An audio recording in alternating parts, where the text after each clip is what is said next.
नमस्कार, मैं हूं आशीष वर्मा। मॉर्निंग कॉल में आपका स्वागत है और आज तीसरा अंतर्राष्ट्रीय योग दिवस है। आप सबको इस योग दिवस की बधाई।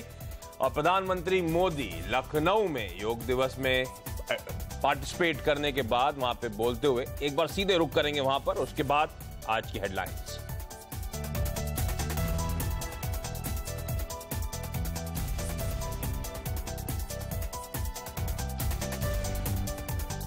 तीसरे अंतर्राष्ट्रीय योग दिवस पर पीएम मोदी और यूपी के सीएम योगी ने 51,000 लोगों के साथ लखनऊ में किया योग।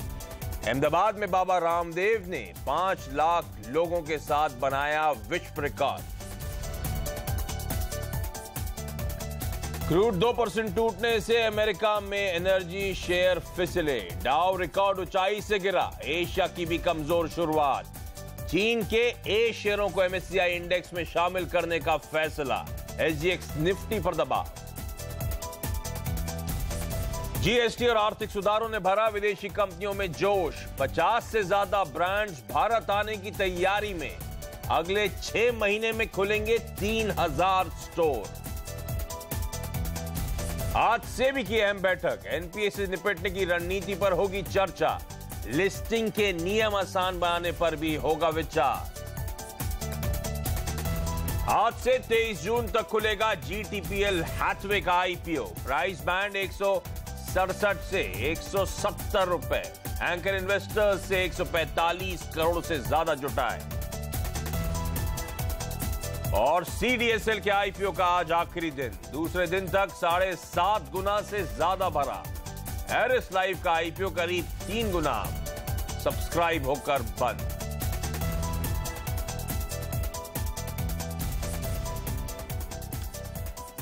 और सीधे चलते हैं लखनऊ, जहां पीएम मोदी संबोधित कर रहे हैं। बन जाए उस दिशा में जागरूकता बढ़ती चली गई है। आज भारत में भी कई राज्य ऐसे हैं जिन्होंने योग को शिक्षा का एक उपक्रम बनाया है, ताकि हमारी भावी पीढ़ियां हमारी सदियों पुराने इस विज्ञान से परिचित हो, उसके अभ्यासु बने और वे उनके जीवन का हिस्सा बने। हेल्थ के लिए कई प्रकार के प्रकल्प होते हैं, लेकिन फिटनेस से भी ज्यादा, हेल्दी होने से भी ज्यादा वेलनेस का महत्व होता है। और इसलिए वेलनेस को जीवन में सहज प्राप्त करने के लिए योग एक बहुत बड़ा माध्यम है। आज योग के सामने कहीं पर भी दुनिया में सवाल या निशान नहीं है। समयानुकूल परिवर्तन होते रहे हैं।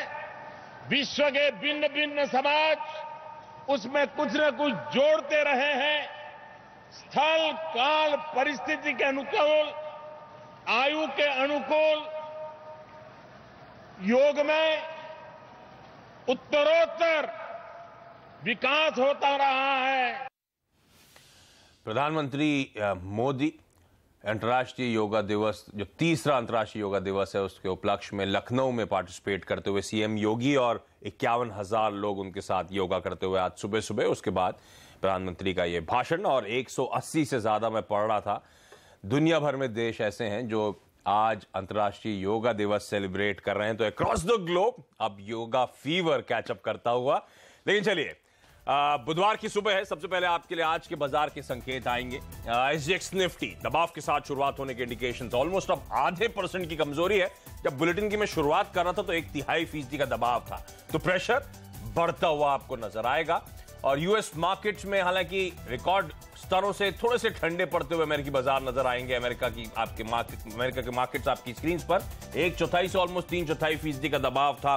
यूरोजोन के मार्केट्स में हमने देखा दबाव के साथ, और मूड बिगाड़ने का काम कच्चा तेल कर रहा है। तो डिटेल में समझूंगा अपने सहयोगी नीरज वाजपेयी से, लेकिन पहले सीएनबीसी आवाज के मार्केट एडिटर अनिल सिंघवी की कोट प्लेट आपकी स्क्रीन पर आएगी। और अनिल का मानना है किसी भी गिरावट, किसी भी कमजोरी में निफ्टी में आपको खरीदारी करने के मौके ढूंढने चाहिए। तो स्ट्रैटेजी क्या होगी, किन लेवल्स पे अनिल कंफर्टेबल हैं, ये अनिल से जानेंगे। और साथ साथ बाजार की एक और एक्सपर्ट वैशाली पारिक भी आज मेरे साथ जुड़ेंगी, उनसे जानेंगे निफ्टी की टॉप स्ट्रैटेजी। लेकिन पहले ग्लोबल संकेत। ऊपरी स्तरों से थोड़ा सा प्रेशर और कच्चा तेल मूड बिगाड़ने का कर रहा है काम। क्या संकेत है? मेरे सहयोगी नीरज वाजपेयी अब जुड़ते हुए। नीरज जी हाय, गुड मॉर्निंग। Good morning. क्या लग रहा है, किस तरह के संकेत हैं आज के लिए, शुरुआत करने के लिए? देखिए, अमेरिका के संकेत तो कमजोरी वाले हैं, क्योंकि वहां पे क्रूड में जिस तरीके से बड़ी फॉल देखने को मिली है उसकी वजह से वहां पे एक दबाव बना। एक सरप्राइज था, क्योंकि जो एक ग्लट जिसको एक टर्म यूज किया था कि बहुत ज्यादा तेल का उत्पादन सप्लाई बढ़ गई है, और वो सीरिया, लीबिया और इराक की तरफ से ही, जो ओपेक के उस समझौते के सदस्य नहीं है। चूंकि वो मुश्किल में इकोनॉमीज हैं तो वो लोग के ऊपर कोई रिस्ट्रिक्शन नहीं, इसलिए खूब तेल वहां पे उत्पादन हो रहा है। ये एक बड़ी चिंता की वजह से क्रूड में तेजी से गिरावट आई, और अब लोग ये कह रहे हैं कि बहुत जल्द आपको 40 से नीचे WTI और 40 के आसपास ब्रेंट ट्रेड करता हुआ मिलेगा। तो वो एक बड़ी दिक्कत वहां से पैदा हुई, और जो एक पूरा गेन का मोमेंटम बना था टेक्नोलॉजी शेयर्स में या दूसरे में, उनमें तेज गिरावट देखने को मिली। एनर्जी जायंट्स जो थे उसमें अच्छी खासी गिरावट देखने को मिली। तो इसलिए अमेरिकी बाजारों में अब ये एक नया डिस्कशन शुरू हो गया कि क्रूड को कैसे एडजस्ट किया जाए इस प्राइस में, अगर 40 के नीचे टूट के जाता है, जो कि कई रिपोर्ट्स में $30 तक कहा गया है। तो एक बड़ी चिंता ये है। दूसरा, जो ब्रिटेन की पूरी सिचुएशन थी ब्रेग्जिट को लेकर के, तो वहां के बैंक ऑफ इंग्लैंड के जो गवर्नर थे उन्होंने कहा कि ये एक कंसर्न है, आगे इकोनॉमी पे इसका दबाव पड़ेगा। तो यूरोपीय मार्केट पे भी उसका एक प्रेशर देखने को मिला। लेकिन एक नई चीज जो निकल गई, जिसकी इंतजार था कि MSCI ने चीन के A शेयर्स को शामिल करने का फैसला किया अपने ग्लोबल इंडेक्स में, तो उसकी वजह से हो सकता है थोड़ा फंड उस तरफ जाए। हालांकि अभी बहुत समय है उसको इंक्लूड करने में, पूरे 1 साल तक लगेंगे। तो वो एक वजह हो सकती है जहां पे आपको आज एशियाई बाजारों में खासतौर पर दबाव देखने को मिले। तो कुल मिला के आज संकेत बहुत अच्छे नहीं कहे जा सकते। और दिक्कत, मूड बिगाड़ने का काम कच्चे तेल के बाजारों ने करा है। 9 महीने के लोज पे कच्चा तेल, और फरवरी के जो 52 वीक हाईज थे वहां से अब 20% से ज्यादा का करेक्शन, यानी कि कच्चा तेल अब बियर मार्केट में एंटर करता हुआ। और कई सारे एक्सपर्ट्स की जो राय आ रही है, यहां से भी और प्रेशर आता हुआ नजर आएगा। तो यूरोप में कमोडिटीज का बड़ा खासा इंपैक्ट होता है, इसलिए वो मार्केट्स दबाव में थे। और अमेरिका में एनर्जी शेयर पिटते हुए नजर आए, तो उन्होंने मूड बिगाड़ने का काम करा। और SGX निफ्टी लगातार दबाव बढ़ाता हुआ इसीलिए आपको नजर आ रहा है, जो नीरज भी बात हाईलाइट कर रहे थे। MSCI का annual classification, annual review out हो चुका है, कल देर रात वो सामने आ गया। उसमें चाइना के क्लास A शेयर्स के इंक्लूजन को इमर्जिंग मार्केट इंडेक्स में मंजूरी दे दी गई है। यानी कि अब तक सिर्फ हांगकांग में जो लिस्टेड चाइना के शेयर थे वो उभरते बाजारों का हिस्सा थे MSCI के लिहाज से। अब शंघाई में भी जो लिस्टेड शेयर है, चाइना के अंदर जो लिस्टेड शेयर है, वो भी अब इंक्लूड होते हुए नजर आएंगे, जिन्हें क्लास A शेयर कहा जाता है। कुल मिलाकर गोल्डमैन सैक्स का एक कैलकुलेशन करता है, अगले 5 सालों में $210 बिलियन का इनफ्लो चाइना के शेयरों में जाने वाला है। यानी कि अगर चाइना का वेटेज बढ़ेगा तो बाकी उभरते बाजारों का वेटेज थोड़ा सा कम होता हुआ, स्क्वीज होता हुआ नजर आएगा, और इसीलिए SGX निफ्टी में अतिरिक्त दबाव देखने को मिल रहा है। लेकिन जहां तक भारतीय बाजारों की चाल की बात है, इस हफ्ते की शुरुआत बहुत पॉजिटिव नोट पर हुई थी। उसके बाद कल एक कंसोलिडेशन का दिन था, बिल्कुल ठंडा सीमित दायरे में कामकाज था। फाइनली निफ्टी 4 पॉइंट की कमजोरी के साथ बंद हुआ, लकीली 9650 के ऊपर। एक साइकोलॉजिकल लेवल जरूर है, तो उसके ऊपर जाके हम कल क्लोज हुए। और ब्रॉडर मार्केट में भी शुरुआती आउट परफॉर्मेंस के बाद एकदम फ्लैटिश रुझान के साथ क्लोज। FIs ने कल फिर 300-325 करोड़ रुपए के आसपास की बिकवाली करी है कैश मार्केट में। आज का सेशन कैसा पैन आउट होगा? CNBC आवाज के मार्केट एडिटर अनिल सिंह भी अब मेरे साथ जुड़ते हुए। अनिल जी, SGX निफ्टी का दबाव तो लगातार हर टिक के साथ में देख रहा हूं बढ़ रहा है, ऐसे में मूड कैसा है और मेरी रणनीति क्या होगी? गुड मॉर्निंग आशीष। जाहिर तौर पर जो MSCI इंडेक्स में बदलाव है, जिसमें क्लास A शेयर्स को शामिल किया गया है चीन की तरफ से, उसकी वजह से थोड़ा सा डर है कि हिंदुस्तान, ताइवान जैसे बाजारों से थोड़े से फ्लोज बाहर निकलेंगे या कम होंगे, हमें पैसा कम मिलेगा आने वाले सालों में। उस वजह से थोड़ा सा सेंटीमेंट के लिहाज से दबाव है। तो जाहिर सी बात है कि ग्लोबल मार्केट्स पर आज शुरुआती कारोबार में नजर रखनी चाहिए, खासतौर से एशियाई बाजारों पर। और भारतीय बाजार इस कवर के चलते थोड़ा सा कमजोर खुल सकते हैं, लेकिन मुझे नहीं लगता कि भारतीय बाजारों का मोमेंटम को ये खबर बिगाड़ पाएगी। और ऐसे में कमजोर शुरुआत हो तो खरीदारी के मौके होंगे। जितना 9600 के आसपास निफ्टी खरीदने को मिले उतना बेहतर। वैसे ट्रेडिंग रेंज देखा जाए आशीष तो 9550 से 9700 ये 150 पॉइंट की रेंज है, जिसमें लगता है बाजार अभी कुछ और समय बिताना चाहता है। परसों संकेत वैसे मिले थे कि शायद इस रेंज के पार निकलने की कोशिश करे, लेकिन फ्लोज का और न्यूज फ्लो का दोनों का ही सहारा मिला नहीं, और ऊपरी रेंज के आसपास अगर हम फिर से अटक रहे हैं, आज ये खबर है जो दबाव बनाएगी। तो जितना 9,600 के नजदीक खरीदेंगे सेफ रहेंगे, या तो 9,600 का स्टॉप लॉस लगा ले, या 9,600 के आसपास खरीदे तो 9,550 के आसपास के स्टॉप लॉस है। लेकिन तेज गिरावट के साथ शुरुआत है तो खरीदारी ही करनी चाहिए, इसमें कोई संदेह नहीं। ऊपरी स्तरों पर 9,675, 9,700 वो रेंज है जहां पर जाकर बाजार रुकते हुए नजर आएंगे। बैंक निफ्टी बेहतर है, मजबूत है, और बैंक निफ्टी में ऐसे में 22,500 एक अच्छे सपोर्ट का काम कर सकता है। तो 22,500 के जितना नजदीक खरीदेंगे। और वैसे भी बैंक निफ्टी की भी रेंज देखें तो 22,400, 23,400, 23,800 ये बैंक निफ्टी की रेंज है। तो इस रेंज में बैंक निफ्टी को ट्रेड करना है तो 23,500 के स्टॉप लॉस के साथ वहां भी खरीदारी की जा सकती है। ऊपरी स्तरों पर 23,750 के टारगेट के लिए तो 50-75 पॉइंट की कमजोरी अगर निफ्टी में मिले आज तो खरीदारी करनी चाहिए। और इस बीच आपकी स्क्रीन पर प्रधानमंत्री मोदी लखनऊ में योगा करते हुए 51,000 पार्टिसिपेंट्स के साथ योगा। अब लखनऊ में इनफैक्ट आज सुबह मैं पढ़ रहा था बारिश थी, तो उससे भी मूड बिगड़ा नहीं है। आपकी स्क्रीन पे देखिए सबके मैट्स भीगे हुए हैं, लेकिन फिर भी वो योगा दिवस की सेलिब्रेशन कंटिन्यू होती हुई सीएम योगी भी आपको आपकी स्क्रीन पे नजर आएंगे। और बाबा रामदेव रिकॉर्ड तोड़ रहे हैं। अहमदाबाद में उन्होंने जो योगा करा है 5 लाख लोगों के साथ करा है, जिसमें बीजेपी के प्रेसिडेंट अमित शाह जी भी शुमार थे उस सेलिब्रेशंस में। तो दिल्ली से लेकर न्यूयॉर्क तक सब जगह योगा का सेलिब्रेशन 180 से ज्यादा देशों में हो रहा है। भारत की जो तमाम एम्बेसीज हैं ग्लोबली वो योगा प्रोग्राम्स आज ऑर्गेनाइज कर रही हैं। तो पूरा उत्साह का माहौल है। और ये तीसरा अंतर्राष्ट्रीय योग दिवस है। जब प्रधानमंत्री मोदी अब बीजेपी की सरकार आई थी उसके बाद इन्होंने यूनाइटेड नेशंस को परसुएट करा था, कन्विंस करा था कि 21 जून को अंतर्राष्ट्रीय योग दिवस के तौर पे घोषित करा जाए। और अब ये तीसरा सेलिब्रेशन, तीसरा योग दिवस आपकी स्क्रीन पर सेलिब्रेट होता हुआ।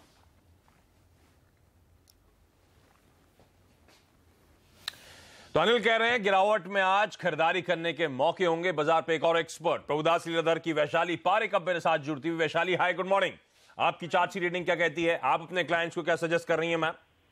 मैं फिलहाल बुलिश ही हूँ। 9600 के स्टॉप लॉस से 9700 के टारगेट के लिए मैं बाय रेकमेंड करूंगी। और स्टॉक स्पेसिफिक आइडियाज क्या होंगे? मुझे हिंदुस्तान जिंक अभी फेवरेबल लग रहा है। सो 248 के स्टॉप लॉस से 270 के टारगेट के लिए मैं बाय रिकमेंड कर रही हूँ।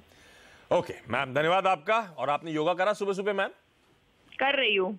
चलिए, हमने आपको डिस्टर्ब करा, प्लीज कंटिन्यू मैम।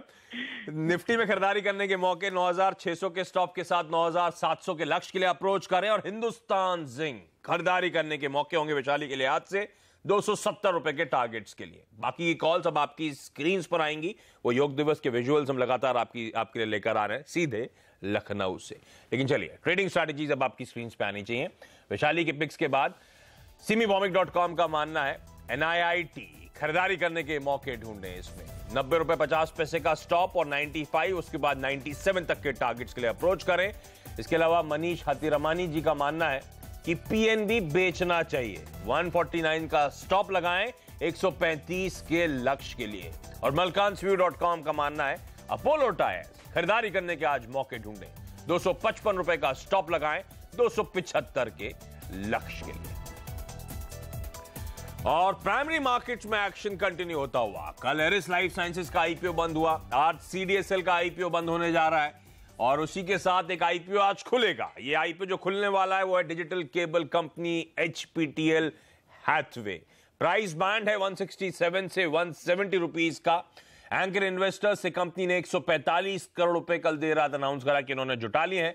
कंपनी की कुल मिलाकर इस IPO के जरिए, इस इश्यू के जरिए 240 करोड़ रुपए जुटाने की योजना है। GTPL हैथवे के IPO में 23 जून तक, यानी कि इस हफ्ते के आखिरी दिन शुक्रवार तक आप पैसा लगा सकते हैं। यह IPO cable TV operator GTPL और हैथवे के बीच 50-50 का जॉइंट वेंचर कंपनी है। और सबसे बड़ा कंफ्यूजन, कंपनी का डिटेल्स, फंडामेंटल्स कैसे हैं, क्या करती है कंपनी, आउटलुक कैसा है। तो रोज की तरह, हमेशा की तरह जब IPO खुलता है तो हम न्यूयॉर्क कंपनी में हर कंपनी का मैनेजमेंट लाते हैं। आज भी GTPL हैथवे का टॉप मैनेजमेंट होगा हमारे साथ 1:30 बजे नो योर कंपनी में। तो जानेंगे इस कंपनी के पूरे डिटेल्स। लेकिन आज कौन से टॉप 5 शेयर्स रहेंगे फोकस में खबरों की वजह से, ये बताने के लिए मेरे साथ मेरे सहयोगी हेमंत घई अब जुड़ते हुए। हेमंत हाय, गुड मॉर्निंग। गुड मॉर्निंग आशीष। कौन से स्टॉक्स रडार पर है? देखिए, L&T को रडार पर रखिए, अच्छी खबरें आ रही हैं। स्वीडिश मेजर जो ABB है वो इनका इलेक्ट्रिकल एंड ऑटोमोटिव डिवीजन खरीद सकती है। इस तरह की रिपोर्ट्स मीडिया में छपी हैं और आप देखिए 14,000 से 18,000 करोड़ रुपए के आसपास का वैल्यूएशन बताया जा रहा है उस डिवीजन का। तो L&T वो हिस्सेदारी बेचेगी, वो कारोबार बेचेगी तो उनको पैसा मिलेगा, तो पॉजिटिव खबर मानी जाएगी। साथ ही NHPC जो सरकारी हाइड्रो पावर कंपनी है उसने करीब करीब 285 करोड़ रुपए के ऑर्डर्स भी EPC ऑर्डर्स L&T को दिए हैं 50 मेगावाट सोलर पावर वोल्टेक का यूनिट लगाने के लिए। तो यहाँ पर L&T फोकस में रहने वाला है। कैनरा बैंक पर भी नजर रखिए और केयर पर भी नजर रखिए। देखिए कैनरा बैंक के पास केयर की हिस्सेदारी थी और आप जानते हैं इस समय बैंकों के ऊपर जिस तरह का दबाव है, बैंकों से कहा जा रहा है कि पैसे जुटाएं, अपना जो NPAs है उनको सही करें, तो ये नॉन कोर एसेट्स में अपनी हिस्सेदारी बेच रहे हैं। और आप देखिए इसमें करीब करीब 9% हिस्सेदारी थी कैनरा बैंक के पास केयर की, वो 1500 रुपए प्रति शेयर पर बेचेंगे। तो केयर के लिए भी अच्छी खबर, क्योंकि करंट मार्केट प्राइस केयर का करीब करीब 1450 के आसपास है, उसके ऊपर भाव पर यह डील होगी। तो इन दोनों स्टॉक्स पर रखिएगा नजर।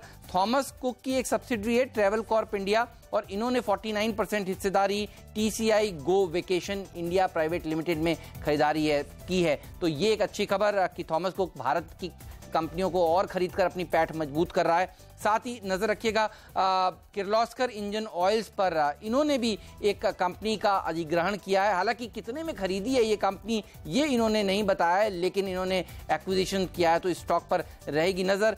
देखना होगा वो एक्विजिशन EPS एक्रीटिव है या नहीं है, ये डिटेल्स अभी सामने आएंगी, लेकिन एक्विजिशन करती हुई ये कंपनी। और NBCC ये स्टॉक लगातार रडार पर है। आप देखिए कल हमने आपको बताया था कि धारावी के बड़े प्रोजेक्ट्स के लिए ये बोली लगा रहे हैं और आज खबर आ रही है कि दिल्ली में घितौनी करके एक जगह है, वहाँ पर 240 एकड़ ये डेवलप कर रहे हैं और यहाँ वहाँ पर एक स्मार्ट सिटी बनने जा रहा है, उसको ये डेवलप कर रहे हैं। तो ये वो स्टॉक है जो लगातार अच्छा प्रदर्शन दिखा रहा है और आगे भी लगता है ऐसा ही है, जिस तरह से इनके प्रोजेक्ट्स हाथ में आ रहे हैं अच्छा प्रदर्शन दिखाएगा। ओके, तो ये तमाम वो स्टॉक्स हैं, सेक्टर्स हैं, पॉकेट्स हैं जो खबरों की वजह से आपके रडार पर रहने चाहिए। वो क्विक रैप अप आपकी स्क्रीन पर जितने स्टॉक हेमंत ने हाईलाइट करें सबके लिए थम्स अप, यानी कि अच्छी खबरें स्टॉक्स के लिए हाथ से। लेकिन इनके अलावा आज फोकस में रहेंगे तमाम बैंकिंग शेयर। NPA से निपटने को लेकर आज सेबी की अहम बैठक होने वाली है। NPA के अलावा IPO की लिस्टिंग के नियम आसान बनाने पर भी चर्चा होगी। पब्लिक ऑफर डॉक्यूमेंट को छोटा करने पर भी सेबी आज विचार कर सकता है। इसके अलावा P नोट्स के जरिए निवेश और इंडिपेंडेंट डायरेक्टरों को हटाने के नियमों पर सख्त हो सकती है सेबी। ये इस तमाम बैठक का आउटकम शायद एक्सपेक्टेड है कि मार्केट बंद होने के बाद 3:30 बजे के बाद शायद आता हुआ नजर आए, लेकिन ये सब प्रोबेबल चीजें हैं जिसपे सेबी का बोर्ड आज विचार विमर्श कर सकता है। तो आज का इवेंट्स कैलेंडर भी क्विकली अपनी स्क्रीन पे देख लीजिए। सबसे पहले तो सेबी की बैठक फोकस में रहने वाली है। NPA और लिस्टिंग के नियम आसान बनाने पर जो चर्चा है, तो खासतौर पे उस पॉकेट्स के स्टॉक्स रडार पे रहेंगे। GTPL हैथवे का IPO आज से खुलेगा। प्राइस बैंड एक बार फिर से बता दूं आपको, 167 से 170 और मैनेजमेंट आज 1:30 बजे KYC में। CDSL के IPO का आज आखिरी दिन है। अब तक तो तगड़ा रिस्पांस मिला है, ऑलरेडी 7.5 गुना सब्सक्राइब हो चुका है। देखते हैं आज किस तरह की फाइनली सब्सक्रिप्शन नंबर्स आते हैं। और अंतर्राष्ट्रीय योग दिवस के मौके पर ध्यान रखें, वेलनेस टूरिज्म पॉलिसी का आज लॉन्च होने वाला है। और यहां पे एक छोटा सा ब्रेक के बाद कमोडिटी और करेंसी मार्केट्स की टॉप स्ट्रैटेजीज।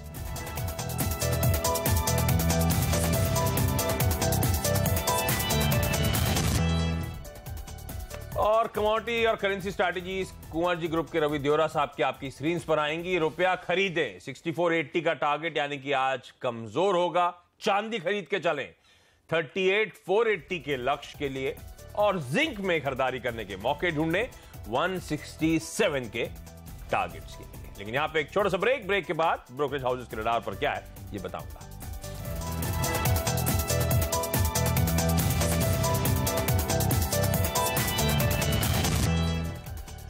ब्रेक के बाद आपका स्वागत है और आज दिग्गज ब्रोकरेज हाउसेस के रडार पर क्या है, मेरी सहयोगी सोनम मेहता आपको बताने के लिए जुड़ चुकी हैं। सोनम, हाय, गुड मॉर्निंग, बताएं। Good morning Ashish. M&M Mahindra and Mahindra पे मॉर्गन स्टैनली की रिपोर्ट आई है। उन्होंने स्टॉक पे अपना लक्ष्य बढ़ा दिया है। 1488 से लक्ष्य को बढ़ाकर 1651 रुपए का कर दिया है। ओवरवेट की रेटिंग को बरकरार रखा है। मौजूदा भाव से स्टॉक में 19% का अपसाइड दिखाई दे रहा है। CLSA की रिपोर्ट आई है TCS पर, जहाँ पे उनकी बैठक हुई थी TCS के CFO के साथ और उन्होंने अपने खरीदारी की रेटिंग को बरकरार रखा है, लक्ष्य 3000 का दे रहे हैं, मौजूदा भाव से 23% का अपसाइड दे रहे हैं। उनके मुताबिक पहली तिमाही थोड़ी सी कमजोर हो सकती है मार्जिन के फ्रंट पे और इसलिए उन्होंने काफी सारे अपने एस्टिमेट्स को कट किया है। HSBC ने हिंदुस्तान जिंक पर अपना लक्ष्य घटाया है, 340 से लक्ष्य को अब 310 का कर दिया है। मौजूदा भाव से अब 23% का अपसाइड दिखाई दे रहा है, जहां पे पहले स्टॉक में 25% का अपसाइड दिखाई दे रहा था। HSBC ने टेलीकॉम सेक्टर पर अपनी खरीदारी की रेटिंग को बरकरार रखा है। भारतीय एयरटेल पर खरीदारी की रेटिंग दे रहे हैं, लक्ष्य 415 का दे रहे हैं, मौजूदा भाव से 14% का अपसाइड दिखाई दे रहा है। आइडिया सेल्युलर के लिए बेहद ही छोटा टारगेट आया है, खरीदारी की रेटिंग को तो बरकरार रखा है, लक्ष्य 58 रुपए का दे रहे हैं, मौजूदा भाव से 30% का डाउनसाइड स्टॉक में दिखाई दे रहा है। HSBC ने UPL पर अपनी खरीदारी की रेटिंग को बरकरार रखा है, लक्ष्य 960 रुपए का दे रहे हैं, मौजूदा भाव से स्टॉक में सिर्फ 11% का अपसाइड दिखाई दे रहा है। ओके, तो ये तमाम वो स्टॉक्स हैं जो ब्रोकरेजेस के रडार पर हैं, अपने रडार पर आप भी रखें। एक्शन एक्सपेक्टेड है, लेकिन जाते जाते SGX निफ्टी आपकी स्क्रीन पर आएगा दबाव के साथ शुरुआत होने के इंडिकेशंस, लेकिन अनिल और वैशाली दोनों का मानना है कि आज भारतीय बाजारों में गिरावट में खरीदारी करने के आप मौके ढूंढें। चलिए, मॉर्निंग कॉल में आज इतना ही, लेकिन आज योग दिवस का दिन है, तो जाते जाते नमस्कार।